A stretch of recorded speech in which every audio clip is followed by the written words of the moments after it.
Hey, everybody, it is the pregame show. It is the rewind. We are back, and we have some company on the show here. We are just on the eve of the Super Bowl. We're in the middle of February. It's winter all across the world, at least in this hemisphere. And I got one of the coldest girls in the game right here. Let me see if I got any kudos for that. Out of all the people that give me the hardest time in the world, Symone Stanley ranks very, very high. You may know Symone from the Pregame Show Network with what they talking about. Symone, how you doing, girl? I'm doing good. Thanks for having me.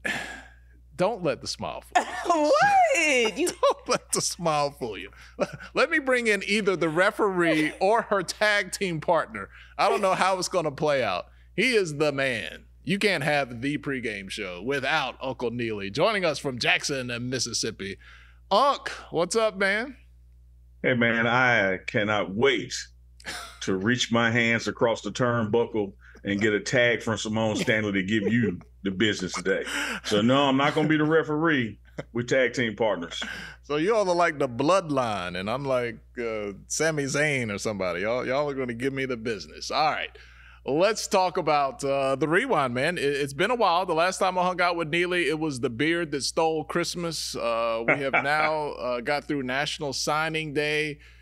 We've had a lot of movement. There's been a lot going on. Neely, let's start where people always want to talk about when it comes to college football, specifically with Colorado and Coach Prime. Symone has been on a lot of these hot names. The portal. What has that portal activity been like in 2024 for Colorado? No one works the portal like Coach Prime, man. His relationships, his gravitas, the gravitational pull to Boulder, Colorado. No surprise that when you look at the Big 12 and what was able to be done in the portal or just even with high school signees, he has the #1 recruiting class in the Big 12 and number 22 in the nation in aggregate. But there are some polls when you look at just the transfer portal has Colorado and Coach Prime #1 in the use of the portal and impact players. One of the things he wanted to do this year differently from last year was not only use the portal, but use it with guys with experience. So you're not seeing people come from the SEC or the ACC and they were on the bench. You're seeing guys who were actually getting playing time, contributors and starters who were leaving other programs to come play for Coach Prime. So no surprise, he's #1 again and milking that portal, man. Symone, you're our barometer when it comes to social media energy. What are they talking about when it comes to that portal and it comes to Colorado in year 2 for Coach Prime? What's the energy online? I think it's a lot of excitement. And like Unc said, it's because it's a lot of veteran talent that they're bringing in, a lot of guys who were 4-year starters, 3-year starters at their previous institutions that's coming over and bringing the winning energy, but also a veteran presence. You want to have the high school class, of course, but you have to have those leaders on the team that can bring that dog out in there. All right. So what are you feeling? Because you keep it 100 now. What has the activity been like to you? You saw the team last year and some of the holes that needed to be filled on paper, or what is it feeling like to you? I like it. I like the emphasis on the trenches. There's a lot of guys being brought in, a lot of veteran talent on the defensive line and also the offensive line. And all the guys that I talked to had the same mindset when it came to we're here to win. We're here to be a part of the dog pound. And from the outside, there were a lot of haters, we know. Like, if you don't have any haters, you're not popping. So we know Colorado was popping because there was a lot of haters. And when the preseason external hype died down, a lot of people was talking trash about Colorado. Oh, the hype has died down. But that's just from people on social media. When I talked to the incoming transfers, they said that they're excited. They see a lot of talent. They see a lot of energy on this team. They still want to be a part of that. So even though, people on the outside who were just on the bandwagon in September have fallen off, the players, the coaches, and the people that matter that's actually on the field, they still have that fire and that excitement. All right, Neely, it's that time of the year, man, where people might be just kind of casually, checking out what's going on. Let people know what Symone brings to the table here. She just gave us, a little bit of the juice on what's happening online. What is she bringing to the Pregame Show Network besides that? You gonna put her on the spot like angelic smile? I'm going to get y'all before you get me. You're damn right. Yes. Tolly, Carr, well, you just set it up for me to get you because life is about contrast. And much like that smoking hot leather jacket she has on compared to that dull blazer you have on, that's going to be the contrast from season to season, particularly with Symone Stanley now on board the pregame show. Just life and energy. You keep on saying what they're talking about but it's what they're saying. We got to look. Thank you so much, Neely. Thank you. We got to get a little hip hop in there. It's what they saying. What they saying. Well, it's not what they're talking about. I was gonna let it slide, Neely. Well, I appreciate you. The old people. That's what we be talking. That's how I know you haven't watched any of my videos. Symone. I've given Symone like 20 jobs. You see the things I get over here? Symone, I feel the same way because he just asked me about snow in Colorado, and if you've been watching videos, saw me and Coach Prime shoveling just snow. Posted a video with shoveling it off the car. Come on now. Okay, guys. Okay. All right. I see where this is going. But being the professional that I am in my standard, central casting anchor navy blue blazer, we're going to keep the show moving. Miles, show them how much I love them. Symone said she wanted a rundown for the show so people could understand what we're talking about and keep up. Let's break out the brand new Symone Stanley rundown for the show right here on the Rewind. All right, so we got the portal. Well, Miles, I didn't say put it on her face. Come on, Miles. There you go, Miles. I gave Miles instructions on how to play with our new toy, and Miles, you're in the boat with me. All right, so we got through the portal. Let's move into the coaches here, Neely. The one thing I have been keeping up with online, Neely, from day to day, people are excited. They want to know about coaching staff, who's coming in, defensive coordinator. Give us the latest on the coaching staff at Colorado. Well, since we have just getting back into the rewind for this season, let me rewind a little bit.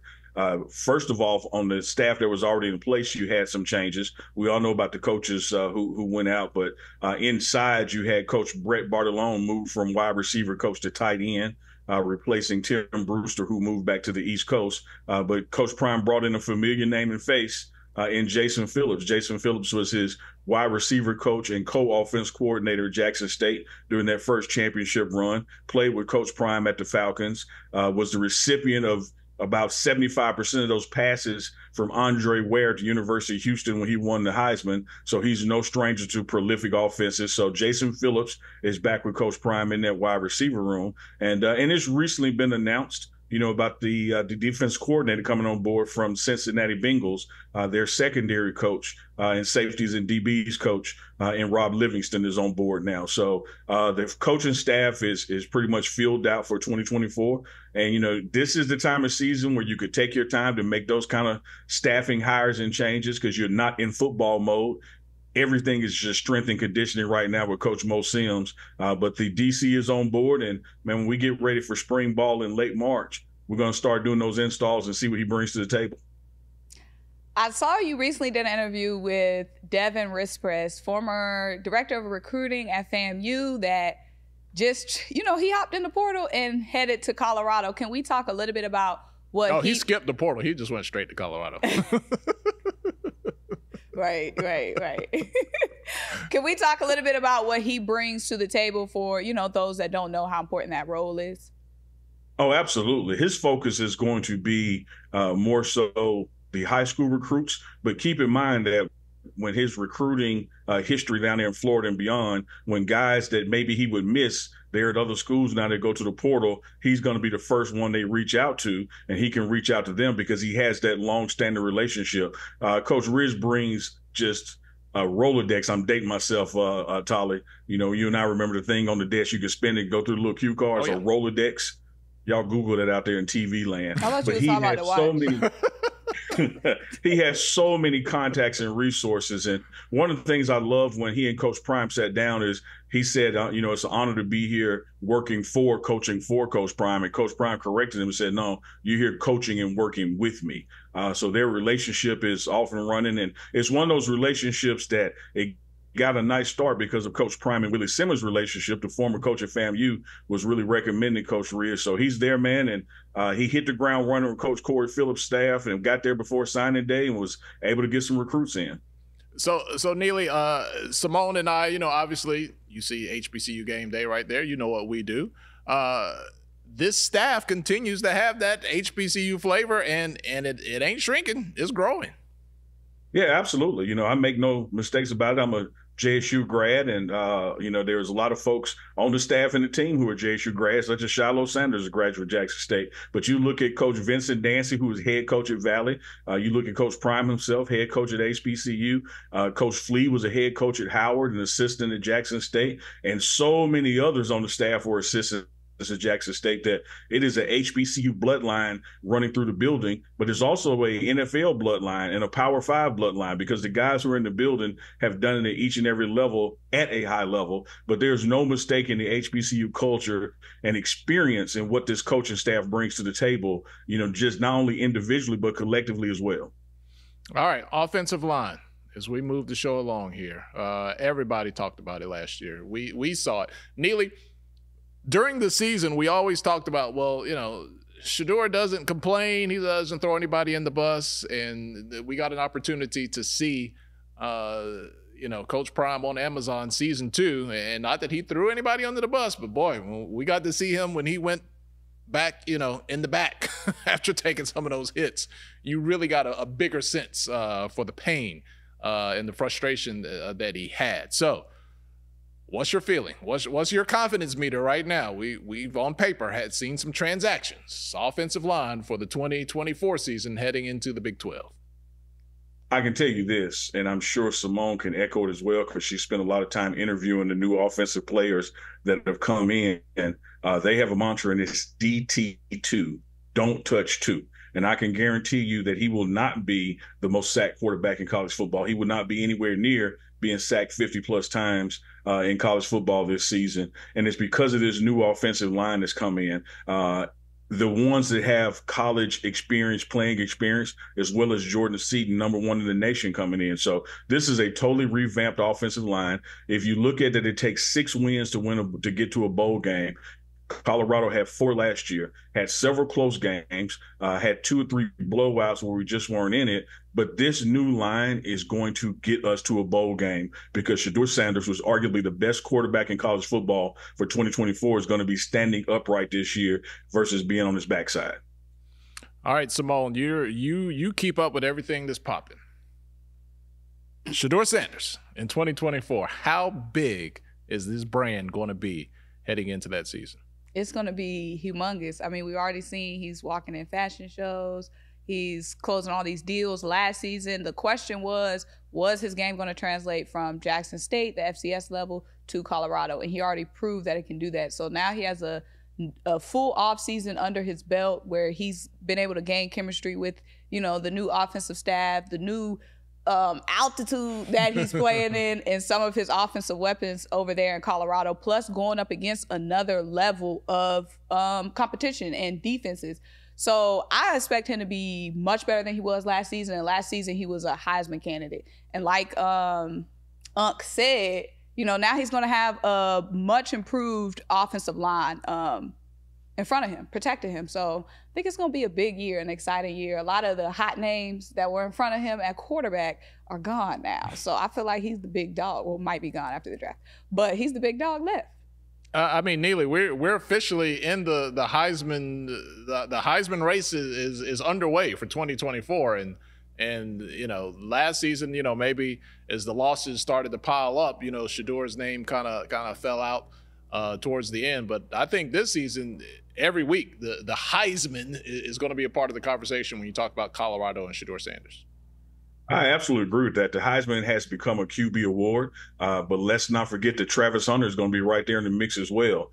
So you're going to have 2 players at Colorado who, before we get to week 1, are going to be Heisman mentions and also going to be looked at as first-round draft picks. Arguably number 1 and number 2 in the draft, you picked the order right there in Colorado. But again, to echo on what Symone was saying, this is another year that Shedeur has had in Colorado, adjusting to the altitude, gone to those injuries lingering from last year and getting sacked so many times, has spent this offseason spending time with his new offensive line, took him to Country Prime, that's Coach Prime's ranch in Texas, for a 4-wheeler weekend.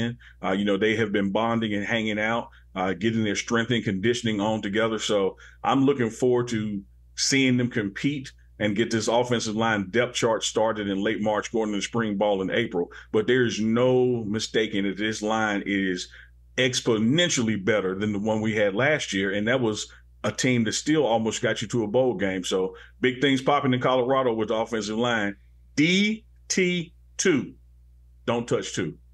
I thought the chef had got that for you. DT2. Don't touch seconds in line. That wasn't for you? You was thinking hard about that. I got to tell you, Tolly, I'm a counterpuncher. You just got a good one in. When I hit you back, I don't want to hear nothing now. Don't hide behind Symone. I might. Depends on how low you go. Depends on how low you go. Neely, you have to be looking forward to. I mean, look, you want to see the team win football games, obviously, but man, do you think the hype? It was so big last year. Is there any way it can match or exceed it this year? You go into a new conference. There's the expectation that there'll be better results on the field. What is your anticipation for just the level of hype from week to week? Because last year was just like nothing we've ever seen for a college football program. I think it's going to exceed last year. I think you're going to have even more eyes. Last year when you were able to be new to the program, Pac-12 was, shutting down, even though it had one of the best conference seasons in the history of the Pac-12 as far as people being ranked and what they were able to do leading into the national championship rounds. But I think it's going to be even bigger moving to the Big 12. Now you have a footprint that stretches to the east all the way to Cincinnati, Ohio, and all the way to Orlando, Florida. And so I think there are going to be more eyes on Colorado football. But here's the thing, Tolly. We start off with North Dakota State at home, go to Colorado State, and go to Nebraska. So 2 short road trips distance-wise, in-state rival and the out-of-state rival, the historic rival from the early Big 8 days and Big 12 days. I think more eyes are going to be on it. You're looking at more than likely another 3-0 start. And I think that's when people are going to say, okay, sit on the edge of your seat. Let's see what happens now. And after that 3-game start, Baylor comes to town for the first Big 12 matchup in this new conference alignment. So even more eyes are going to be on it, Tolly. It's not going to go down. It's only going to go up. Buy. This is not the time to sell. All right, here's what I want. And I want to hear Symone's opinion as well here. I want the Atlanta Falcons to screw up quarterback one more year. Like just go sign an old dude and continue to have some hope in Desmond Ridder or Taylor Heineke or somebody, and then get Shedeur Sanders for the following season. Symone, your wish list. You're fine in Philly. So Symone's a big Philly fan. Y'all are fine at the quarterback position. Where's your wish list for seeing Shedeur Sanders land as a professional? Well, I live in Atlanta, so of course I would want the Sanders, Shedeur, all that hype and energy here in Atlanta. But I think it's a good chance it can happen. You already see the Falcons starting to make their moves that align with the culture, with their coaching staff. And like you said, all they have to do is, give Desmond Ridder one more ride, fill it out with Desmond Ridder one more year, maybe sign somebody like, a Nick Foles, bring somebody else in here that they can bench mid-season and play the little quarterback carousel. They'll be right up there picking early again. The only thing is, Atlanta, this ain't that show, but are they going to be smart enough to go quarterback, pick Shedeur Sanders? And this is a guy that might be number 1, number 2 pick. So it's going to take a lot to get that top pick, Tolly. So it's going to be a lot that goes into it. Hey, suck for Shedeur. That'll be the Atlanta motto for me this coming up season. All right, Neely, I know you don't like to jump too far ahead, brother, but those Cowboys, I don't even think the players on the Cowboys, they don't even. Maybe the little boys could take them. Maybe they don't even like their quarterback. The teammates' mamas don't like the quarterback. It's a whole lot going on down there, man. Now, what we can do on the Pregame Show Network, particularly the Pregame Show Rewind, is we can talk about the Cowboys, but we're not going to talk about Dak Prescott because I will pull the plug because that's my guy. I'm riding with him. We don't have any issues at quarterback at all. I think Symone needs to worry about her Eagles. I didn't even bring up your team. That was Tolly. No, you threw it in there. I saw you over there smirking and you talking about the little boys. Yeah, I heard you. I heard you loud and clear. What's wrong with that? He heard it. But breaking up this little tag team, breaking that up. I will say this. The NFL team that gets Shedeur Sanders is getting something special. So many times you draft quarterbacks and they were in these systems that were totally favorable to them because of offensive line, a strong run game, and a staunch defense. You look at, when Alabama puts quarterbacks in the league, how over the past 20 years it took some time to adjust. Shedeur Sanders has had a different offense coordinator every year. Shedeur Sanders has been under duress in college and still leading whatever conference he's in touchdowns and yards and completion percentage. So the team that does get him is getting a young man that is ready for what the NFL will be throwing at him, instead of, oh man, I didn't realize the game was this fast. Oh man, I've never been sacked this much before. Oh man, I didn't know I had to make that read that way. This guy is ready for the NFL, and I think it's perfectly teed up, for the Falcons to get him. I don't know about the suck for Shedeur thing. That might come across as some double entendre or something. So I'm going to borrow when they had tank for Tua, tank for two. Tank for Shedeur Sanders. Yeah, I didn't really workshop mine. It just rolled out there. Tank for two. We're good at quarterback, with Jalen Hurts. We're good at quarterback with Jalen Hurts, but who I want on my team is Travis Hunter. Darius Slay is getting old. He getting a little long in the tooth. That's what y'all old heads say. It's going to be time to usher in the younger DBs. He can look good right beside A.J. Brown and Devontae Smith.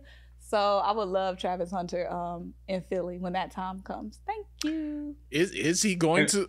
What is Travis going to turn out to be? He can play both sides of the ball.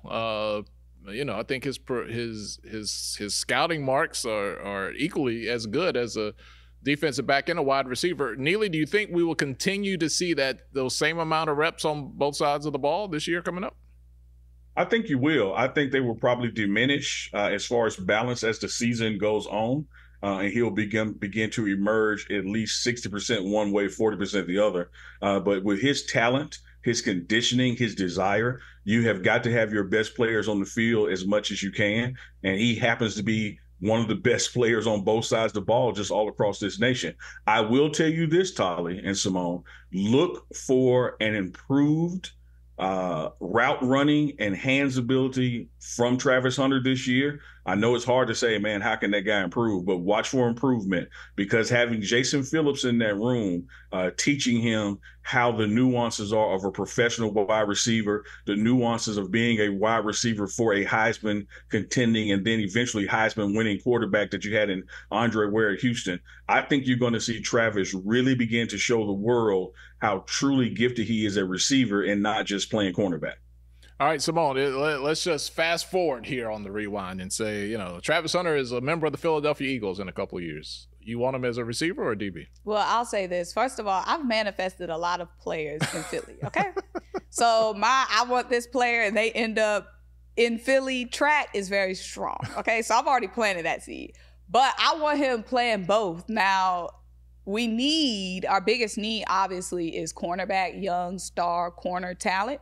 So if he can come in and be that lockdown corner, that ball hawk, making impact plays, love that. I absolutely love that. But I would love to see him still come in here and there at wide receiver for those trick plays and stuff like that. I would love to see Jalen Hurts to Travis Hunter. I'd love to see him, alongside Devontae Smith. So primarily a cornerback, but I do want to use him to his best abilities. Like, you don't just leave talent on the bench. You know what I'm saying? Bring him out on offense here and there. Bring them out. Bring them out. All right, Symone's over here manifesting. We got Mega Millions tonight. We're gonna do a little manifesting when the show is over here. All right, I don't need all 6 numbers. Just 5 of them will be fine. All right, so these players are headed to the NFL, and one day they might be in the Super Bowl. This weekend we will have Super Bowl 58. Neely, you have been to Super Bowls in the past, at least once, right? You at least hung out with Coach Prime on a Super Bowl mission one year, right? Hey, you've been with him enough to know not to go again. You love it as an experience, but it's work, man. That guy's Super Bowl schedule is nonstop. So once was enough. I know that, man. I know that. Too much work. That ain't fun. How many interviews would you guess? And I imagine Coach Prime is at the Super Bowl this year, right? Yes. He is. All right. So do you not get on Instagram, Twitter? Look, man, I have children. I'd be on Disney and some of everything else. I'm trying to keep my kids off of Twitter and Instagram. How many interviews do you think roughly he's going to do? Oh, I mean, Tolly, like that number is off the charts. He's going to do all the morning talk shows on every network, make those rounds. Then he's going to hit Radio Row before he goes off to his speaking engagement. Then he has the red carpets at whatever NFL event he is that day or that night. So easily 100 to 125 interviews per day. Easily. Jeez. That is work. But that's some bags, though. Yeah, that's some bags, though, because you got to sell those almonds and everything else. But people see the shine, and just like with Unc here, I don't know if I can call you Unc. Don't know if, Shannon has that trademark or not. There's only one uncle. There's only one Unc on this here internet, and that is Uncle Neely. Unc is out here at all these events and stuff, but like teaching classes at Colorado. I mean, good God, man, this thing is just out of control. Like I said, Unc is out here at all these events and stuff, and it looks fun. I'm like, it is fun, but it's a lot of grind. You might see him here posted up in a jacket with the shades on, like, oh, Unc living the life, and he is, but it's a lot of work going behind doing media coverage. So, yeah, just had to put that. And let me say this, Symone. I was living vicariously through you. This may be my first Senior Bowl I missed in about 8 years. And I saw you there and I was like, man, I know that feeling. Like, it is nonstop at the Senior Bowl, and the Super Bowl is much like that. So shout out to you and all the work you did at the Senior Bowl. Hopefully Tolly saw some of it. He did. We talked about it. I didn't really see it, I don't think. We talked about it, though. She asked me, my professional advice on some certain situations. Did I? As Symone stated before we started the show, if you ain't got haters, you ain't popping. And sometimes your haters are in the same room with you. So sometimes they sit right beside you. You know what I'm saying? Oh boy, I had that talk with my daughter this week. Sometimes you think they ride or die, but they're actually tell a lie. So she having trouble with her friends at school? I don't want to get into all that. These people be watching. I ran into somebody at my son's daycare. Hey, good show today. I was like, okay. You tell your daughter that Uncle Neely said, don't worry about your little friends cracking jokes on your dad's jacket. They don't know your dad. Okay? He makes great peanut butter and jelly sandwiches. He's a great father. Even though he wears bland sport coats on TV shows, don't listen to it. As soon as this is over, I'm going to go right back to that coat rack over there, hang this up, and the next time we do a show, I'm going to put it right back on.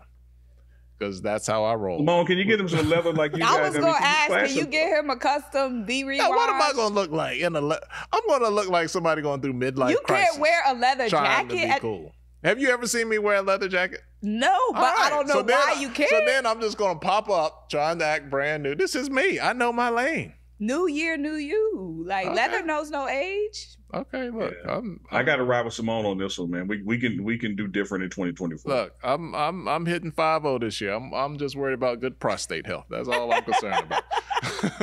Ain't nothing wrong with that, bro. All right, so we got the Super Bowl this weekend. Who you riding with? Is it going to be the Chiefs or the 49ers? My Cowboys are not in it, so I really don't give a damn, which means I haven't given a damn in some decades now. But it is going to be hard to go against what Kansas City has rolling, man.